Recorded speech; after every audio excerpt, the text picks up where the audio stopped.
Okay, so the main mode of this video is to learn about some basic terminologies of AI so that you have some technical information about the AI and the artificial intelligence revolution. देखो सबको पता है chat GPT Gemini Claude, लेकिन जब कोई तुमसे technical term पूछता है तो तुम मंदबुद्धि हो जाते हो।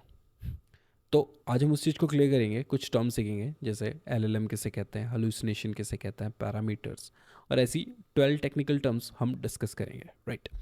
सबसे पहला टर्म स्टार्ट करने के लिए artificial intelligence. Okay, so computer system that can perform task normally requiring human intelligence. तो वो कंप्यूटर सिस्टम जो वो काम कर सकता है जो नॉर्मली ह्यूमंस करते हैं, दैट्स आर्टिफिशियल इंटेलिजेंस।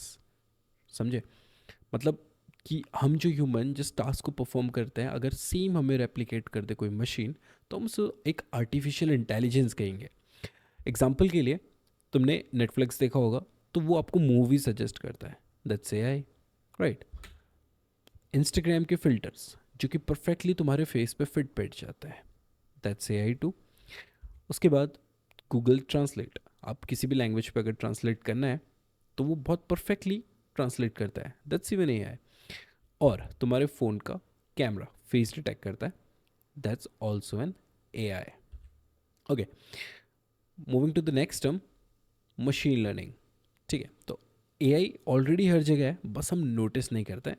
तो अब वो चीज़ें यहाँ पे क्लियर होगी। नेक्स्ट टर्म जो आता है वो आता है मशीन लर्निंग। अब मशीन लर्निंग बहुत बार सुना होगा, लेकिन होता क्या है, अगर हम कंप्यूटर को डेटा देकर सिखाना शुरू कर दें, मतलब उसको उसको हम रूल्स एक्सप्लिसिटली प्रोग्राम ना करें। एग्जाम्पल के लिए बताता हूँ, 1973 में एलिजा नाम का एक चैटबॉट बनाया था। तो वो चैटबॉट क्या करता था, वो पेशेंट को देख के उसको बीमारी बताता था, मतलब एक स्पेसिफिक बीमारी बताता था। बट वो उसे कैसे बताता था, तो जनरली वो क्या करता था, उसके अंदर पहले से ही इफ़ एल्स की कंडीशन लगाई हुई थी और बहुत सारा कोड लिखा हुआ था, 600 से ज़्यादा रूल लिखे हुए थे कि अगर ऐसा होगा, अगर प्लेटलेट्स के काउंट इतने हैं, ये इतना है, तो ये होगा, नहीं तो नहीं होगा। इससे इस टाइप से 600 रूल्स बनाए हुए थे। तो वो उसी के बेस पे आपको रिजल्ट बताता था। But that's not AI. वहाँ पे उसने कोई इंटेलिजेंस यूज़ नहीं करी, उसको हमने एक्सप्लिसिटली प्रोग्राम किया, राइट। लेकिन अब यहाँ पे हम मशीन लर्निंग के टर्म पे क्या करेंगे, हम उसको डेटा प्रोवाइड करेंगे। अब उसको हम बहुत सारा डेटा दे देंगे, वो उसे पैटर्न बनाने की कोशिश करेगा और इससे वो सीखेगा कि उसे कैसे आउटपुट देना है। अब एग्जांपल के लिए समझो कि अगर मैं एक बच्चे को 1000 कुत्तों की फ़ोटो दिखाता हूँ तो क्या होता है, नेक्स्ट टाइम जब हम उसके सामने कोई एक कुत्ता लेके आए तो वो डेफिनेटली उसको पहचान जाता है, right. That's how machine learning works. उसको हमने 1000 डेटा दे दिया एक कुत्ते को समझाने के लिए, और फाइनली जब कोई एक नया उसको एनिमल दिखा जो कि सिमिलर था डॉग के, तो उसने उसको डॉग बोला, राइट। वो सही भी हो सकता है, वो गलत भी हो सकता है, बट उसने एनालाइज करके खुद से आउटपुट जनरेट किया, ना कि आपके रूल्स के हिसाब से चला हुआ है। अब रियल लाइफ के एग्जांपल पे आते हैं।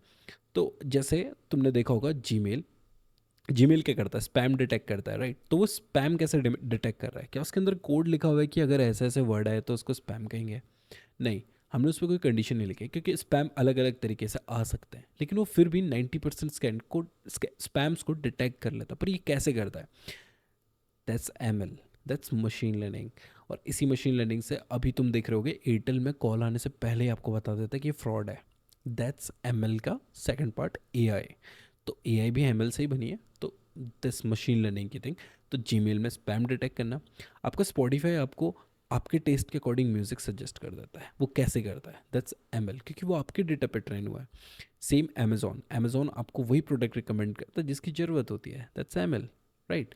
तो जितना ज़्यादा डेटा दोगे उतना बेटर एमएल मॉडल बनेगा, और उतना फास्ट और उतना एक्यूरेट तुम्हें सिस्टम में दिखेगा और समझ में आएगा। दैट्स सेकेंड टर्म, ठीक है। अब थर्ड टर्म जो हमारा आता है वो है लार्ज लैंग्वेज मॉडल। तो अब लार्ज लैंग्वेज मॉडल क्या होता है, जो तुम चैट जीपीटी और सारे एप्लीकेशंस अभी के टाइम पे यूज़ करते हो, they all are large language model. तो एक ऐसा एआई सिस्टम जो बहुत सारा टेक्स्ट डेटा पे ट्रेन हो और ह्यूमन जैसा लैंग्वेज पे समझे और साथ में जनरेट भी करे, that's large language model, right. फिर से बताता हूँ, मान लो जो चैट जीपीटी है वो क्या है एक्चुअल में, उसको हमने बहुत सारा डेटा पे ही ट्रेन किया हुआ है, हमने उसको मैसिवली भर दिया है, डेटा से ओवरलोड कर दिया है, और उसने अब जो हमें रिस्पॉन्ड करना है वो कैसे रिस्पॉन्ड करना है, ह्यूमन लैंग्वेज फॉर्म पे रिस्पॉन्ड करना है। लेट्स से उसको तो हम एलएलएम एप्लीकेशन कहेंगे, बट एलएलएम भी हमें ह्यूमन लैंग्वेज पे रिस्पॉन्स करता है, जो हमें समझ में आता है, जो हमारी डेली कॉन्वर्जेशन से रिलेटेड है। ज़्यादा एक्सप्लोर करेंगे बात पे, बट अभी के लिए इसको ऐसा समझते हैं कि जिसको मैसिवली बहुत ज़्यादा डेटा पे ट्रेन किया चीज़ हो, ताकि वो ट्रेन हो सके, that's large language model, right. Example के लिए हमारे सारे एआई हैं। अब इमेज को और क्लियर करने के लिए इसको कुछ ऐसा समझते हैं कि एक बहुत स्मार्ट पर्सन है जिसने इंटरनेट के सारे आर्टिकल्स, सारी वेबसाइट, सारे बुक्स, सब चीज़ पढ़ लिया हो, और अब वो तुमसे कॉन्वर्सेशन कर रहा हो, ठीक है। दैट्स व्हाट एआई इज़, ठीक है। जब भी तुम एआई चैटबॉट यूज़ करते हो तो एक्चुअली तुम एलएलएम से बात करते हो, ओके। सो एलएलएम से बात कैसे करते हो, हम जिस तरीके से उसे बात करते हैं, जो हम भेजते हैं उसे, उसे हम प्रॉम्प्ट कहते हैं, राइट। जो हम उसे लिख के मैसेज भेज रहे हैं उसे हम प्रॉम्प्ट कहेंगे। सो इंस्ट्रक्शन और question you give to AI, that's the prompt, okay. जैसे कि मैंने लिखा write something, okay, but write something एक अच्छा प्रॉम्प्ट नहीं है। क्यों? क्योंकि तुम एक बच्चे को बोल रहे हो कि कुछ लिख दे, अब उसे क्या पता कि क्या लिखना है, right. That's a bad prompt. So but हमने इंस्ट्रक्शन तो दे दिए, बट हमने प्रॉपर इंस्ट्रक्शन नहीं दिए, तो इसे हम बैड प्रॉम्प्ट कहते हैं। जैसे कि कुछ लिख दो। अच्छा प्रॉम्प्ट किसे कहेंगे? जब हम उसको लिख के देंगे, write a professional email to decline a job offer in polite tone. यहाँ पे हमने सारी चीज़ें मेंशन की है, जैसे कि मेल कैसे लिखना है, प्रोफेशनल लिखना है, हमने उस साथ में बताया कि टोन कैसी होनी है, ठीक है। उसको हमने क्लियर प्रॉम्प्ट दे दिया कि जॉब डिक्लाइन करने के लिए प्रोफेशनल ईमेल लिख दो भाई, पोलाइट टोन पे। That's what means good prompt. और गुड प्रॉम्प्ट क्यों जरूरी है? अगर आप किसी से कॉन्वर्सेशन कर रहे हो, अगर आप बोलोगे यार तुझको वो बुला रहा था, तो वो आगे से पूछेगा कौन वो, राइट। तो यहाँ पे हमारा जो एलएलएम मॉडल है वो थोड़ा ज़्यादा स्मार्ट है, वो कौन नहीं पूछेगा आपसे, कुछ ना कुछ जनरेट करके दे देगा, और वो गार्बेज होगा, ठीक है। उसमें हमें चिढ़ होता है, गुस्सा आता है दूसरों पे। तो डेफिनेटली हम जब बोलेंगे तो क्लियर बोलेंगे, यार तुझे राहुल बुला रहा था, राइट। तो अब उसे पता है राहुल बुला रहा है, अच्छा ठीक है, क्या काम के लिए बुला रहा होगा पता है। That's a good prompt, okay. तो जब आप गुड प्रॉम्प्ट लिखते हो तो आपको रिस्पॉन्स भी अच्छे अच्छे मिलता है, that's great thing, okay. Next time practical example के लिए कुछ कभी एक ही रेज्यूमे बना के देखना, लेकिन प्रॉम्प्ट को एक बार अच्छे से डिस्क्राइब करना और एक बार नहीं, तो उससे तुम्हें क्लियर अंडरस्टैंडिंग हो जाएगी। नेक्स्ट थिंग आता है better prompt, better results, and be specific and clear. And remember that AI is not a mind reader. वो कोई माइंड रीडर नहीं है। जब तक आप क्लियर अंडरस्टैंडिंग और क्लियर पॉइंट नहीं बताओगे तब तक उसे नहीं समझ आएगा। अब नेक्स्ट पॉइंट है हमारा ट्रेनिंग डेटा। तो नेक्स्ट टर्मिनोलॉजी ट्रेनिंग डेटा। अब ट्रेनिंग डेटा नाम से पता लग रहा है कि एआई को सिखाने के इंस्ट्रक्शन, इंस्ट्रक्शन और question you give to AI, that's the training data. AI जब, अभी मैंने आपको बताया कि क्लाउड, चैट जीपीटी, जेमिनाई, जो भी हम एआई मॉडल यूज़ करते हैं, इनको पूरा इंटरनेट का भर दिया है, सब चीज़ डेटा इन पे भर दिया है, दैट्स देयर ट्रेनिंग डेटा। लेकिन जब तुम अपना बनाने जाते हो तो तुम उसको एक्स्ट्रा फीड करते हो अपनी पर्सनल इन्फॉर्मेशन, क्योंकि वो नहीं जानता है वो अभी तक, ठीक है। तो दैट्स योर ट्रेनिंग डेटा। मतलब अगर तुम अपने हाउस के लिए एप्लीकेशन बना रहे हो, अपने घर के लिए बना रहे हो, तो तुम उसे बताओगे मेरे घर में इतने बल्ब हैं, इतने फैंस हैं, इतने वो हैं, तो वो तुम्हारा ट्रेनिंग डेटा होगा जिसमें तुम उसको लिख के दोगे। तो A I only knows what was in training, right. Means अगर तुम चैट जीपीटी से आज की इन्फॉर्मेशन पूछोगे तो वो तुम्हें गलत बता सकता है, वो मिसलीड कर सकता है।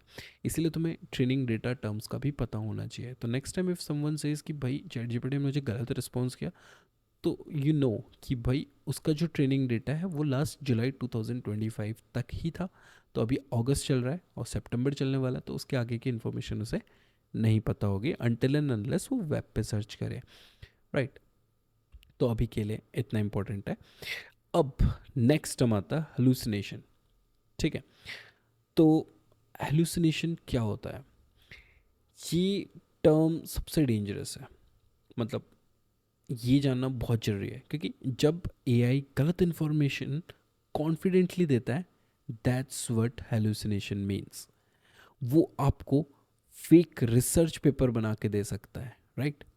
वो तुम्हें हिस्टोरिकल फैक्ट्स गलत दे सकता है, फेक रिसर्च पेपर जनरेट करके दे सकता है, या आपको ऐसा कोड दे सकता है जिसमें बग हो सकता है, राइट। ये तुमने देखा होगा, अगर तुम चैट जीपीटी यूज़ कर रहे हो तो बहुत बार फेक करता है। लेकिन मोस्ट ऑफ द केस तो तुम पहचान रहे हो, लेकिन कुछ केस में अगर तुम नहीं पहचान रहे हो और तुम उसे फैला रहे हो, दैट्स कि तुम एक गलत इन्फॉर्मेशन को मूव ऑन कैरी ऑन कर रहे हो, और वो कितनी बड़ी बन जाए वो तुम्हारे काम के ऊपर पे डिपेंड है। सो एआई पैटर्न्स देख कर गैस करता है, याद रखना, एआई पैटर्न्स देख के गैस करता है, तो फैक्ट चेक नहीं करता है। अब जब तुम अलग अलग एआई में डीप रिसर्च भी करते हो ना, the way they do that thing वो बहुत डिफरेंट होता है। मानुस एआई जो है वो उस चीज़ को जैसे परफेक्टली कर रहा है, वो ध्यान देता है अलग अलग फैक्ट को क्रॉस चेक करके, राइट। अगर तुम बहुत एक रिसर्च पेपर लिख रहे हो तो वहीं तुम चैट जीपीटी से कराओगे तो वो ध्यान देता है कि सब चीज़ का कोई ना कोई बैक लिंक होना चाहिए, कि कहीं ना कहीं इंटरनेट में अवेलेबल होना चाहिए, वो उस चीज़ पे ध्यान देता है। तो दोनों के रिस्पॉन्स बहुत डिफरेंट आएंगे, और क्या सही है क्या गलत वो नहीं पता। तुम एआई को इंजेक्ट भी कर सकते हो गलत इन्फॉर्मेशन से, ये भी एक ट्रिक होती है। इसके बारे में बाद में बात करेंगे, फिलहाल हम बात कर रहे थे हलुसिनेशन की। तो हलुसिनेशन एक तरीका है जो मतलब एआई जब हमें कॉन्फिडेंटली गलत चीज़ बताता है, ठीक है। तो अब तुम्हारे सेफ्टी टिप्स क्या है? Always verify important information. अगर वो इंपॉर्टेंट इन्फॉर्मेशन करंट डेट से रिलेटेड है, या वो इन्फॉर्मेशन अगर मान लो तुम पूछ रहे हो कि सर दर्द में क्या मैं ये गोली खा सकता हूँ, क्या पता इंटरनेट पे 10 कमीनों ने पहले से गलत इन्फॉर्मेशन लिखी हो, तो वो गलत हो सकता है ना। तो उसको तुम वेरीफाई करोगे गूगल पे किसी रजिस्टर्ड साइट पे, या तुम ये चेक करोगे कि ये एआई तुम्हें कहाँ से जनरेट करके दे रहा है, राइट। बेटर है कि तुम मेडिकल स्टोर से पूछ लो। Never blindly trust medical, legal या financial advice, and cross check with multiple sources. तीन पॉइंट्स मैं एक्सप्लेन कर चुका हूँ, and that's very important for you guys. अब आते हैं सेवन्थ पे, बट नेक्स्ट 6 टर्म्स हम अलग वीडियो पे बोलेंगे, क्योंकि ये वीडियो बड़ी हो रही है और सबका रिटेंशन टाइम बहुत कम हो चुका है। तो यहाँ पे एंड करते हैं, 6 टर्म्स और बचे हुए हैं। नेक्स्ट टर्म जो आएगा वो होगा पैरामीटर, जिसको जानना बहुत इंपॉर्टेंट है। फिर हम बात करेंगे टोकन की, और फिर तीन और कुछ टर्म्स। लेट्स सी अगली वीडियो पे। Thank you.